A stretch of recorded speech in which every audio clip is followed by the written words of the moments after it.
দরজা আছে ঘর নাই, না থাকুক। আসল কথা হইছে পোলাপাইনরে বিনোদন দিতে হইলে ওদের সাথে মিশতে হয়, ওদের সাথে পোলাপাইন হইতে হয়। আর পোলাপাইনের পড়াশোনার পাশাপাশি ছুটির মধ্যে তাদেরকে বিনোদন দিতে কোথাও ঘুরতে নিয়ে যাওয়া ভালো। তাই তো বাড়ির আশেপাশে মোটামুটি বিনোদনের জায়গা হিসেবে আমরা বেছে নিয়েছিলাম শাহিনবাগ রিসোর্টকে। এই শাহিনবাগ রিসোর্টে দুই ধরনের টিকিটের ব্যবস্থা ছিল। একটি ছিল শুধু প্রবেশ টিকিট, আর একটি ছিল প্রবেশ প্লাস সুইমিং পুল টিকিট। শুধু প্রবেশ টিকিটের মূল্য ছিল 100 টাকা, আর সুইমিং পুল প্লাস প্রবেশ টিকিটের মূল্য ছিল 150 টাকা। আমরা প্রবেশ প্লাস সুইমিং পুল টিকিট কিনেছিলাম জনপ্রতি 150 টাকা দিয়ে। লাস্ট ভিডিওতে আমি শাহিনবাগ রিসোর্টের সুইমিং পুল কভার করার চেষ্টা করেছি। এই ভিডিওতে কভার করতে চেষ্টা করেছি জনপ্রতি শুধু 100 টাকায় প্রবেশ টিকিটে আপনারা কি কি দেখতে পারবেন এই শাহিনবাগ রিসোর্টে। এই শাহিনবাগ রিসোর্টের 100 টাকার প্রবেশ টিকিটে বেশিরভাগই ছিল বাচ্চাদের রাইড। ঘুরতে ঘুরতে রাইডে উঠতে উঠতে যদি আপনার ক্ষুধা পেয়ে যায় অথবা আপনি কিছু খেতে চান, তাহলে এই শাহিনবাগ রিসোর্টের ভিতরে আছে একটি দোকান, যেখান থেকে আপনি খাবার কিনে খেতে পারবেন। ভিতরে ঢুকতেছিলাম আর দেখতেছিলাম যে এই শাহিনবাগ রিসোর্টে বেশ কয়েকটি দোলনা আছে। তাই অনেক মানুষ একসাথে প্রবেশ করলেও দোল খাওয়ার জন্য আপনার দোলনার অভাব হবে না। ভিতরে আছে একটি লেক, এই লেকের উপরে ছিল একটি ব্রিজ, আর লেকের দুই পাশে ছিল লম্বা লম্বা সুপারি গাছের সারি।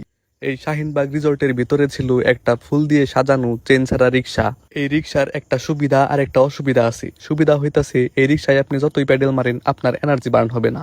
আর অসুবিধা হইতাছে এই রিক্সায় আপনি যতই প্যাডেল মারেন আপনার রিক্সা আগাবে না, আপনি চাইলেও রাশিয়া যাইতে পারবেন না। কিন্তু এই ঘোড়ার গাড়িতে উঠা আপনি রাশিয়া যাইতে পারবেন। এর জন্য প্রথমে আপনাকে এই গাড়িতে উঠতে হবে, তারপর ঘুমাইতে হবে, তারপর স্বপ্নে দেখতে হবে যে আপনি রাশিয়া পৌঁছে গেছেন। রাফসিন আর রাফি গাড়িতে উঠছে তো উঠছে, আবার ঘোড়ার পিঠে উঠছে। এরপর আমাকে ঘোড়ার মতো টানতে টানতে ভিতরের দিকে নিয়ে যাইতেছিল। নিয়ে যাইতে যাইতে আমাকে নিয়ে গেল সেই লেকের উপরে থাকা কাঠের ব্রিজের উপরে, যেখান থেকে লেকের মাছগুলো দেখা যাইতেছিল। এই লেকের মধ্যে থাকা মাছগুলো ছিল একটু আজব প্রকৃতির, কারণ এই মাছগুলো জবা ফুল খাইতো। লেকের এই আজব মাছগুলোকে জবা ফুল খাওয়ানোর পর আমরা লেক পার হয়ে আরেকটু ভিতরে যেতে লাগলাম। জবা ফুল, কৃষ্ণচূড়া ফুল সহ আরো অনেক ধরনের ফুলের গাছ আর ফুল গাছের সারি ছিল এই শাহিনবাগ রিসোর্টে। আপনার প্রিয়জন থাকলে সেই প্রিয়জনকে নিয়ে এসে একটু বসতে পারেন এই লাভের ভিতরে। ওইদিকে রাফি দাউরামি শুরু করে দিছিল, কথা নাই বার্তা নাই, ওই দেখি হঠাৎ করে গাছে ওঠা শুরু করে দিছে। সুযোগ পেয়ে রাফসিন ও মিকি মাউসের সাথে হ্যান্ডশেক করে নিল। আনলিমিটেড দোলনায় দুলতেছিল হাসিব, রাফসিন আর রাফি, যেটা থামানো ছিল একটু বেশি কষ্টকর। আমি আবার বাদ যাবো কেন? স্প্রিং এর একটা রাইড দেখে আমিও উঠে পড়লাম সেটার উপরে আর শুরু করে দিলাম লাফানো। রাফি হয়ে গেল সুপারম্যান। ওকে দেখে আমারও মন চাইলো একটু সুপারম্যান হইতে, তাই দেরি না করে প্যান্টের উপর জাঙ্গিয়াটা পরে হয়ে গেলাম সুপারম্যান। সুপারম্যান হওয়ার শখ পূরণ করে সবাই মিলে উঠে পড়লাম ঘোড়ার উপরে আর ঘুরতে লাগলাম চারদিকে।